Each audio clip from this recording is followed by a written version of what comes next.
Good morning, we have Josh Binger, our Storz Hysteroscopy rep, and we're here to talk about the hysteroscopy pump today. Good morning, everyone. Today we're going to talk about setting up the fluid pump for a hysteroscopy, whether it be diagnostic, operative, or using bipolar resection. This is the setup for basically all hysteroscopies with the exception of TrueClear. That is a different setup, which we'll go over next.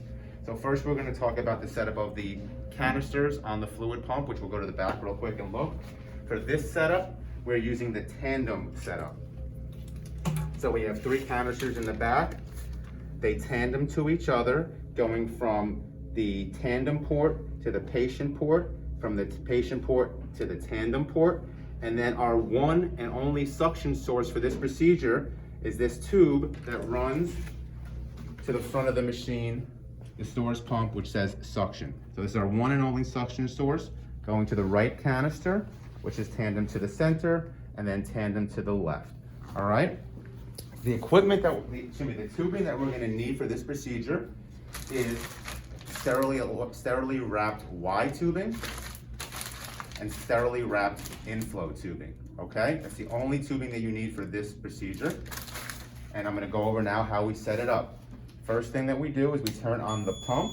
This is going to be our inflow and also provide our suction for this procedure. This is our scale, which we're gonna turn on last. So while that's getting set up, here we go. So we open our inflow tubing, which looks like this. This gets spiked to the bag. You'll notice that there's a little groove here. If we take these 3 outflow ports and put it around 2 o'clock, that lines up nice and snug on the little pin there and turn clockwise. All right. Now this is our inflow tube, which connects to the inflow of our scope. Okay, this would now we have our outflow tubing, which is Y tubing for this procedure. The part with the clamp goes to our under buttock drape. You can leave this about 1 click closed. That should be perfect for the procedure. So this Y tubing, the part with the clamp goes to the under buttocks. The part with the lower lock goes onto the outflow of our scope. Okay, so inflow, outflow from the Y tubing.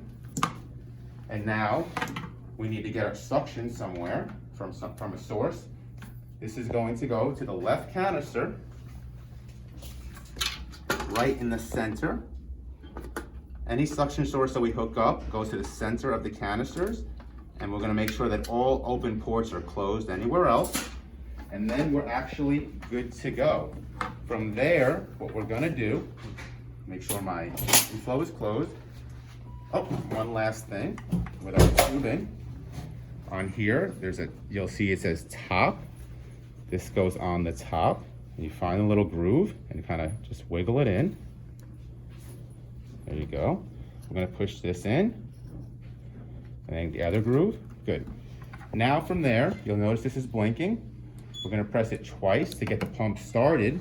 If I had a bucket right now, I would start to do my priming by opening the inflow. We're gonna prime, make sure our pressure looks good, make sure the flow looks good. We want our flow to start at the max, which is 500 up here, and our pressure somewhere around 80.